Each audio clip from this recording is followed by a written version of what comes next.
I'm Yuki Namba from Okayama University of Science, Japan. I will give you a presentation entitled Proposal of Wearable Healthcare Supporting Device for Shoulder Using Extension Type Flexible Pneumatic Actuators. Next, I will show you outline of my talk. This is outline of my presentation. First of all, I will introduce the background and purpose of our study. Secondly, I will show you construction and operating principle of wearable healthcare supporting device for shoulder. Thirdly, I will show you driving test of prototype device. Fourthly, I will give our conclusions. And finally, I will show you future initiative. First, I will explain the background and purpose of our study. Currently, wearable healthcare supporting devices that can give passive exercise to injured body parts, such as limbs and arms, has been used as medical devices. However, it seems that the development of the device for the shoulder joints has not progressed yet. There is little device that can give passive exercise to shoulder joint. In this study, we focused on giving passive motion to arm for real shoulder rehabilitation by physical therapists. In this report, we aim to develop the device that can be worn on the shoulder and give passive exercise by using pushing motion, such as real therapy. This is our concept of the target device. As other research about wearable device for shoulder, there is a device using contraction type rubber artificial muscles. However, its contracted pressure might cause damage to the shoulder joint. In the actual treatment, the joint is extended with the shoulder as a fulcrum. Therefore, we aim to develop the device that can reproduce the motion of pushing up the upper arms while keeping the joint extended. We set two targets to develop the device. One is to realize passive exercise along the range of motion of the shoulder joint as an operation of the device. And it allows the shoulder to operate without the user awareness. Another is to use the device as a healthcare supporting device. We assume that the device will be used after treatment by a physical therapist. Therefore, we need to develop the right and inexpensive device that can be used at home. Next, I will introduce the actuator of the device.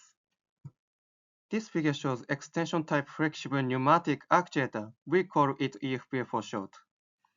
EFP consists of the silicone rubber tube covered with a bellows type nylon sleeve and two end connectors.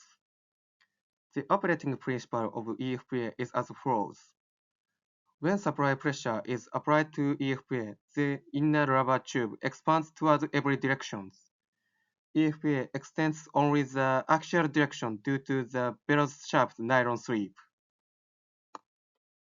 This figure shows the shoulder supporter with jig to mount EFPs. The supporter is used to press the fulcrum on the shoulder. The ends of 6 EFPs were set on the top of the shoulder supporter by using the jig. The jig has instruction notches on the rectangular PET sheets to arrange EFPs at certain intervals. The another ends of the EFPs were set on the caved PET jig so as to be pressed on the upper arm. Then, the jig and shoulder supporter are attached with Velcro for easy attachment and removal. This figure shows the tested wearable healthcare supporting device for shoulder joint using EFPs. The device consists of parallel arranged 6 EFPs so as to make a hemisphere shaft by using restraint plates and fasteners. The middle position in EFPs on both left and right sides of the device are tied with an elastic band. The elastic band provides the force to be applied to the opposite side of the expanding directions to prevent excessive expansion. This table shows the arrangement pattern of restraint plates. Each EFPA is restrained with the various restraint plates with hole and screws. The interval between EFPs can be adjusted by replacing restraint plates with various widths. We adjusted the restraint width so as to expand from both ends to the center. This figure shows the schematic diagram of the remote control system using the tested device operated through Bluetooth. The system consists of the tested device, the embedded controller with Bluetooth communication, and 6 on-off valves. The operation of the device is done as follows. First, controller receives the character code sent via Bluetooth from the tablet. The controller selects the pre-installed sequential programs based on the received code. Next, valves are operated according to the program to drive EFPS in the device. Finally, pressurized EFPS push the upper arm to give passive exercise for shoulder. This video shows the driving test of the device for friction. The red markers in the right figure shows pressurizing EFPS for friction motion. Friction motion can be realized by pressurizing EFPS A and B. You can see that the device can give friction motion to the shoulder while pressurized EFPS expands toward opposite sides. This video shows the driving test for extension motion. The pressurized EFPS are marked blue circle like this figure. Extension motion can be realized by pressurizing EFPS E and F. You can see that the device can also give extension motion to the shoulder as same manner of friction. This video shows the driving test for adduction motion. Adduction motion can be realized by pressurizing EFPS C and D after a friction or extension motion. You can see that the device can give adduction motion to the shoulder.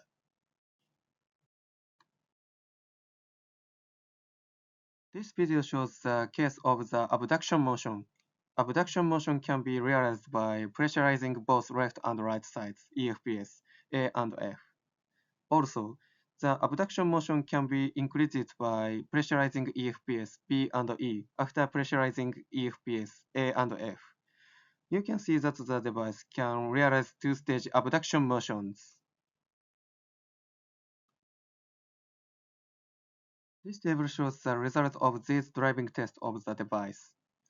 In the experiments, various supply pressures from 350 to 450 kPa was used. As a result, we found that the achieved angle for each motion increases according to supply pressure. We can confirm that the applied force of the device for each motion can be controlled by adjusted supply pressure. This study can be summarized as follows. The wearable healthcare supporting device using parallel arranged 6 EFPs with restraint plates was proposed and tested. In the device, one end of the EFPA was fixed to a commercially available shoulder supporter, and the other end was attached to the upper arm. The driving test when the tested device was worn, the shoulder joint was carried out. As a result, we confirmed that the prototype device could perform passive exercise on the shoulder joint. Finally, I will show you future initiative. Currently, external compressors are used as a pressure supply for prototype device.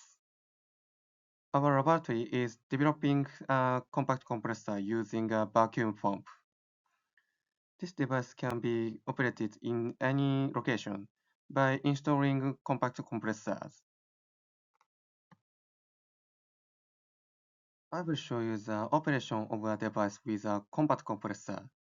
A compact compressor operates four of these vacuum pumps. You can see that it is possible to operate the device using only the electric power supplies while circulating air. I will plan to continue to test of the device with a compact compressor. Thank you very much for your attention.